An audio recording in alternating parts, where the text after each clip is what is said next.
EU의 보호무역주의 지금 미국에서 인플레 감축법 나오면서 이제 선빵을 날렸고 EU도 이제 카운터 펀치를 뭐 날린다는 얘기가 지금 솔솔 나오고 있는데 어떻게 되는 건가요?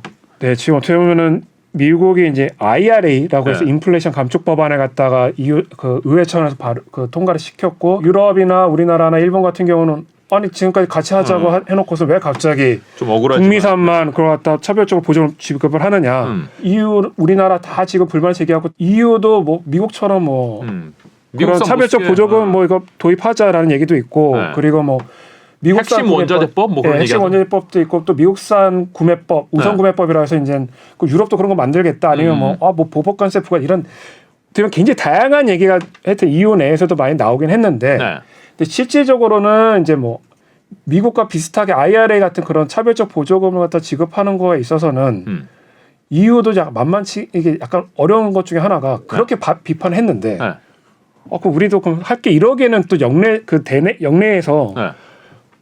그게 대한 논란이 많거든요. 아 그래요? 왜냐하면 EU는 지금까지 가치나 공정 아. 이런 걸 막 강조해 왔고 또 미국한테 니네 이러면 안 된다 이러는데 야 그럼 어쩔 수 없이 우리도 도입할게라고 하기에는 지금까지 해온 말이 있기 때문에 아 그래요? 실질적으로 그게 도입 말을 너무 많이 했다. 좀 약간 정치적으로 부담이 될 것 같고요. 네. 그러면서 그러면 결과적으로 나오는 게 이제 그러면 전기차를 만드는 그런 기업에 대해 약간 좀 보조금을 지급하는 방향 이런 쪽으로 뭔가 좀 기업을 지원하는 쪽으로 좀 약간 갈 수 있겠다 이런 논의들은 나오고는 있습니다. 근데 실제로 그게 어느 선까지 EU 내에서 이게 나타날지는 아마 좀 더 지켜봐야 될 것 같고 그래서 생각보다는 EU가 워낙 그런 공정 경쟁 또는 뭐 자유무역 이런 것도 워낙 많이 외쳤기 때문에 그래서 가장 미국도 외쳤죠. 그렇지만 실질적으로는 EU는 그래도 미국하고는 또 조금 달라서 영내적으로 워낙 그런 목소리들 이런 것들이 강하게 나와서 그래서 실질적으로 그 IRA 관련돼서는 아마 12월 5일 날 네.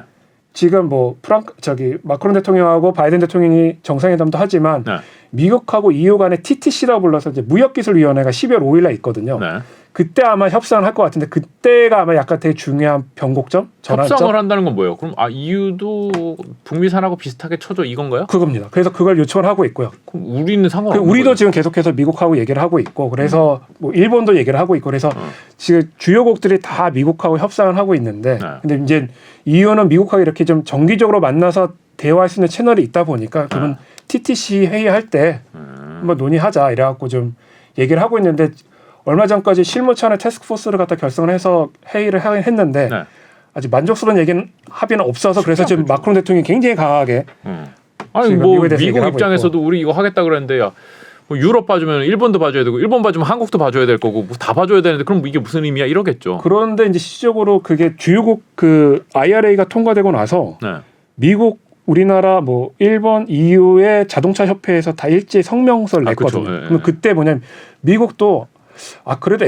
미국이 FTA를 체결한 국가들에 대해서는 어느 정도는 동등한 대우를 해줘야 되는 거 아니냐라는 얘기가 나왔었거든요. 그만큼 어떻게 보면 미국 기업들도 어떻게 보면 이게 약간 부담이 되기 때문에 그래서 거의 실질적으로 특히나 거기서 핵심 광물 같은 경우 배터리에 들어가는 핵심 광물을 갖다가 그 미국이 뭐 했든 간에 좀 주요국들에서 그걸 갖다 갖고 와야 되는데 그게 굉장히 그 요건을 갖다가 충족하게 되게 어렵다는 얘기가 많이 있어서 그래서 좀 어느 정도는 좀 이걸 갖다 좀 완화시키면서 그래도 좀 자기네들이 뭐 했든 간에 그 유사 입장국 뭐 라이크 마인드 컨트리라고 우리가 불리는 약간 좀 동맹국들한테까지 우리가 이렇게 강하게 해야 되느냐. 그래서 미국 내에서도 그런 목소리가 있어서 근데 이게 정치적으로 뭐 했던 IRA가 미 의회에서 통과된 거기 때문에 그래서 이걸 미국과 EU 간의 TTC라든가 이런 행정부 단위에서 이렇게 어느 정도 합의가 이루어질지는 아마 좀 더 지켜봐야 될 것 같습니다. 그러면 유럽도 뭐 보호무역주의로 간다 이거는 아닌가요?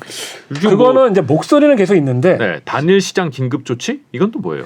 그거는 이제 공급망 관련된 내용인데 이제 워낙 EU가 이번에 뭐 코로나 팬데믹도 있고 이러면서 뭐했든 간에 EU 내에서 좀 되게 필요로 한 품목들이 있는데 이런 품목들을 갖다가 막 물류가 막히고 이러면서 제대로 안 되다 보니까 그래서 앞으로 이런 것들이 또 발발할 수 있을 텐데 그럼 그때를 대비해서라도 중요 품목들 같은 경우는 이렇게 약간 비축량이나 이런 걸 보고 있다가 위기가 될 것 같으면 우리 비축량 얼마 되냐 만약 이게 부족하다 싶으면 기업들한테 우선적으로 그 제품을 생산하게 한다는 거죠. 그때 코로나 팬데믹 때 막 마스크 만들고 이런 것들이 그때 있었거든요. 그러니까 한번 해보니까 또 미국도 그걸 지금 하고 있어서 그래서 EU도 뭐 그런 걸 한번 해보자. 그러니까 중요 품목들 같은 경우는 그러니까 우리가 보호무역주의는 아니다 이건가요? 예, 그건 보호무역보다는 약간 기업의 또 비즈니스를 갖다 어떻게 약간 관여를 하게 되는 그런 측면들이 있는데 그걸로 인해서 우리 기업들이 피해를 받거나 뭐 그러지는 않아요. 그거는 이제 우리가 또 상대적으로 그런 뭐 쿠션으로 원래 우리한테 와야 될 뭐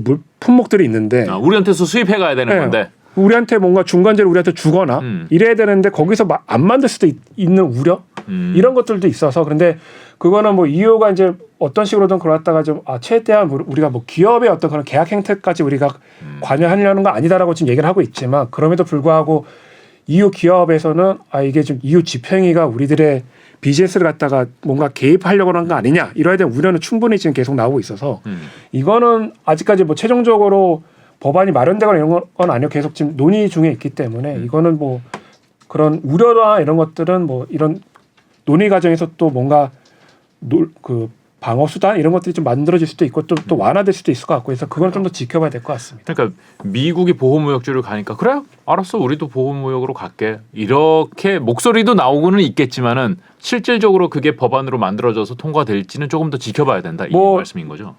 통과가 될 가능성이 있는데 그 내용이 조금 바뀌거나 아니면 우리가 니네 기업들이 그렇게 우려하는 정도로 우리가 하진 않겠다라는 약간 미국만큼 강경하지는 않을 것이다. 그렇게 가지 않을 수도 있다. 근데 그거는 뭐 진짜 워낙 미국의 사례에서도 볼 수 있는 바와 같이 EU도 하다 보면 이게 좀 세질 수도 있기 때문에 네. 근데 그거는 지금 뭐 우리가 약간 뭐 전망하기에는 뭐 그래도 좀 바뀔 수 있는 상황이 있어서 근데 그건 어떻게 바뀔지는 뭐 봐야 될 것 같아요. 그래서 너무 예단할 정도는 아니다. 약간 EU가 특이하다고 보여지는 게 미국하고 중국하고의 한 중간쯤에 있는 것 같거든요. 네.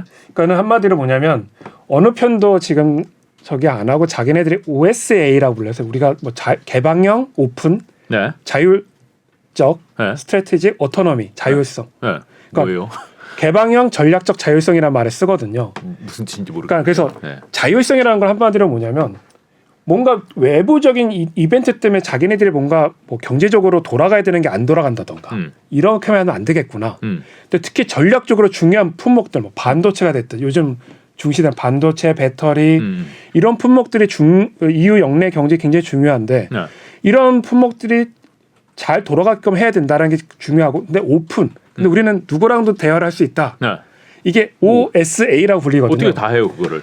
그래서 그걸 갖다 하려고 하고 그래서 최근에 보면은 뭐 독일도 막 중국 가서 또 얘기도 하고 또 아마 프랑스도 내년에 마크롱 대통령이 중국 방문을 뭐 할 것으로 알려져 있는데 그래요? 그러니까 뭐 경제적으로 계속 얘기는 할 것 같아요. 왜냐하면 뭐 중국이라는 나라가 워낙 크기 때문에 해서 미국과 함께 중국의 어떤 그런 전략적 경쟁자라는 건 서로 EU도 인정을 하고 있거든요. 그래요? 그렇지만 경제적으로 놓고 봤을 때는 그래도 중국이 굉장히 중요한 나라이기 때문에 EU의 입장에서 봤을 때는 뭐 완전히 우리가 니네랑은 교육 안 해 이런 건 아니었거든요. 미국하고는 스탠스가 완전히 다르다. 근데 미국도 말은 그렇게 하는데 레토로 많이 하는데 미중 간 교육 규모 굉장히 크거든요. 우리가 미국은 그래도 최근 몇 년 사이에 뭐 화웨이도 이렇게 확실하게 이제 차단하고 날릴 때는 확실하게 날려는 그렇죠. 그러니까 중요 품목은 근데 실질적으로 그럼 미중 간의 교육 규모가 확 줄었냐 그것도 아니거든요. 그러니까 필요한 품목들은 계속 서로 교육을 하는 것처럼 근데 EU도 비슷하게 중국하고 어떤 그런 교육 관계를 유지를 하면서 전략적으로 뭔가 이렇게 좀 안보적으로 뭔가 문제가 될 수 있는 그런 품목들까지는 한마디로 미국과 비슷하게 뭔가 안 하겠지만 그렇지 않고 나머지 뭐 투자를 받는다던가 또는 뭐 일반 소비재 품목에서의 어떤 그런 교육 특히 뭐 EU에 놓고 봤을 때는 자동차 교육이 또 중요할 테고 이런 부분에 있어서는 그래도 중국이 워낙 큰 나라이기 때문에 그 내수 시장은 굉장히 중요한 나라이기 때문에 계속해서 경제적인 어떤 그런 것들을 갖다 완전히 끊지는 않고 계속 논의는 해 나가겠다. 왜냐면 미국은 뭐 아직 교육 규모가 굉장히 크다고 중국과 생각을 하지만은 지금 최근에 움직이 보면 이제 완전히 갈라설라는구나. 이제 최대한 갈라서는 방향으로 움직이겠구나라고 해석을 하게 되고 그러면 EU도 서방 동맹이니까 비슷하게 이제 중국하고 갈라서고 그래서 완전히 이제 우리는 어느 편 들어야 되나 뭐 이렇게 생각하시는데 EU는 그렇지는 않을 것이다. 그렇죠. EU는 뭐 표면적으로는 그러니까 여러 가지 중국 내 무슨 인권 문제 이런 것들도 많이 얘기를 하고 있고 그러다 보니까 올 초에 작년 올 초에 EU하고 중국 간에 CAI라고 해서 포괄적 투자 협정이 있었거든요. 그래서 그걸 하게 되면은 지금까지 중국이 다른 나라한테 개방 안 했던 뭐 투자 부분에서 굉장히 많이 개방하고 이런 것들이 있었는데 그때 중국의 입장에서는 워낙 미국이 중국에 대해서 강한 입장을 취하다 보니까 중국의 입장에서 봤을 때 그러면 EU하고도 뭔가 그렇죠. 했든 간에 좀 밀접하게 가야겠구나 네. 라고 했지만 EU도 그래도 또 아무리 경제적인 이슈가 또 있다 할지라도 인권이나 노동 이런 데 있어서는 또 강하게 또 중국한테 얘기를 하니까 그러면서 이제 그때 그 포괄적 양자 투자 협정이 약간 지금 뭐 중단된 상태긴 한데 그런 차원에서 봤을 때 그러니까 EU는 가치도 강조하면서 네. 또 필요하면은 경제적인 또 이 계속 논의를 하겠다 이런 입장이기 때문에 네. 이게 복잡한 약간 밀당이군요, 입장? 밀당. 예, 그런 것들이 굉장히 강하다 이렇게 보면 될 것 같습니다. 그래요. 이유는 우리하고 약간 동기는 좀 다를 수 있습니다만은 입장은 비슷하네요. 미국만 편들 수도 없고 중국만 편들 수도 없고. 근데 우리 할 말은 좀 해야겠고. 그래서 그런 걸 할 말을 할 때 앞에 굉장히 내세우는 게 우리는 공정, 네. 가치, 환경. 뭐 이런 환경. 네. 그래서 환경을 갖다 또 굉장히 강조를 많이 하고 있고요. 그래.